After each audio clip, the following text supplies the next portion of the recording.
Hello guys, ഇന്ന് ഞാനൊരു കുട്ടി വ്ളോഗ് അപ്ലോഡ് ചെയ്യാമെന്ന് വിചാരിച്ചു. ആ ഒരു ഭാഗമായിട്ട് ഞാനിത് കുറച്ച് ക്ലിപ്സൊക്കെ തട്ടിക്കൂട്ടി ഒരു വ്ളോഗ് ആക്കിയിട്ട് ഞാൻ നിങ്ങളുടെ മുന്നിൽ കാണിക്കുകയാണ്. അതിൽ തന്നെ എൻ്റെ പോക്ക് കാണുമ്പോൾ നിങ്ങൾക്ക് തോന്നി എനിക്ക് ക്ലാസ്സിൽ പോകാനായിട്ട് ഭയങ്കര സന്തോഷമാണ്. പക്ഷേ എനിക്ക് അത്ര സന്തോഷമില്ല ഗൈസ്, കാരണം എൻ്റെ മുഖം കണ്ടില്ലേ, ഭയങ്കര ക്ഷീണമുണ്ട്. എന്ത് ക്ഷീണം? ഉറക്ക ക്ഷീണം, കൂടുതൽ നേരം മുറിഞ്ഞത് കൊണ്ടുള്ള ക്ഷീണം. സൂര്യൻ വന്നു കൂവൻ കൂവി എഴുന്നേക്കണ്ടേ ചെല്ലക്കണ്ണ നാട്ടിൽ ഓരോ വീട്ടിൽ കൊച്ചു ടി വി വന്നു കഴിഞ്ഞാൽ ഓണം. നിങ്ങൾ ആരെങ്കിലും ഈ പാട്ട് മിസ് ചെയ്യുന്നുണ്ടെങ്കിൽ കമന്റിൽ പറയാൻ മറക്കരുത്. ഭയങ്കര പ്രകൃതി രമണീയത തുള്ളി തുള്ളുന്ന എൻ്റെ ഗ്രാമപ്രദേശത്തൂടെ ഞാൻ നടന്നു പോവുകയാണ്. ദൂതവിടെയാണ് എൻ്റെ ബസ് വന്നതും നിന്നതും കയറിയതും എല്ലാം പെട്ടെന്നായിരുന്നു, കാരണം എൻ്റെ ബസ് ഭയങ്കര തിരക്കായിരുന്നു. ക്ലാസ്സിലെത്തിയ സിസ്റ്റം തുറന്നു വെച്ച് അങ്ങനെ നോക്കിയിരുന്നപ്പോഴാണ് ആ കാര്യം ശ്രദ്ധിച്ചത്. ഡേറ്റ് ഇന്നത്തെ അല്ല. ഞാൻ എൻ്റെ ഫ്രണ്ടിനോട് ഒരു പോസ്റ്റ് തരുമോ ചോദിച്ചപ്പോൾ അവൾ സമ്മതിച്ചില്ല. പിന്നെ ഞാൻ ഒന്നിച്ചുകൊണ്ട് ഒരു വീഡിയോ എടുത്തു. അപ്പോഴും അവൾക്ക് ഭയങ്കര നാണം, കിച്ചിക്കള്ളി. ഒത്തില്ല.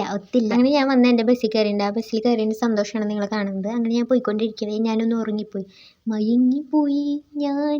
എല്ലാം എൻ്റെ അഭിനയമാണ് ഗൈസ്. അങ്ങനെ ഞാൻ ഇപ്പോൾ പോയിക്കൊണ്ടിരിക്കുന്നത് എൻ്റെ വീട്ടിലേക്കല്ല, എൻ്റെ വലിയ വീട്ടിലേക്കാണ്. കാരണം എനിക്ക് കുറച്ച് വർക്ക് ഉണ്ടായിരുന്നു. വർക്ക് ബാഗ് സ്റ്റിച്ചിങ് ആണ്. സോ ആ ബാഗ് കൊണ്ടുവരാൻ പോയതാണ്. പിന്നെ ഒരു കാര്യമായിട്ട് നിങ്ങൾ ഗിവ് കാര്യം പറഞ്ഞ് നിങ്ങൾ മറന്നുപോയാൽ യൂസ്ഫുൾ ആയിട്ടുള്ള കുറച്ച് ഗിഫ്റ്റ് ഐറ്റംസ് ഒക്കെ ഞാൻ ഈ പ്രാവശ്യത്തെ ഗിവ് വേയിൽ ഞാൻ ആഡ് ചെയ്തിട്ടുണ്ട്. സോ നിങ്ങൾ ഈ ഗിവ് മിസ് ആക്കരുത്. അറിഞ്ഞിട്ടില്ലെന്നുണ്ടെങ്കിൽ ഇതിന് മുന്നത്തെ വീഡിയോ കാണാനായിട്ട് മറക്കരുത്. അങ്ങനെ അതെല്ലാം കഴിഞ്ഞ് കൊടുത്ത് ഞാൻ തിരിച്ച് വീട്ടിൽ വന്നിട്ടുണ്ട്. അപ്പോൾ എൻ്റെ ഫ്രണ്ട് ഇന്ന് എനിക്ക് കുറച്ച് സാധനങ്ങൾ കൊണ്ടുവന്നിട്ടുണ്ടായിരുന്നു. സോ അതാണ് ഞാൻ അവിടെ കാണിക്കുന്നത്. കുറച്ച് ഫ്ലവേഴ്സും കുറച്ച് ക്യൂട്ട് ഐറ്റംസും കുറച്ച് കമ്പികളും. കമ്പി മീൻസ് നമ്മൾ ഹെയർ ബോണ്ട് ഉണ്ടാക്കൂലേ, അതിൻ്റെ ഒരു ഐറ്റംസും പിന്നെ ഇതുപോലെ സ്ലൈഡിൻ്റെ ഒരു സംഭവമൊക്കെ ആണ് അവൾ എനിക്ക് കൊണ്ടുവന്നിട്ടുള്ളത്. So happy.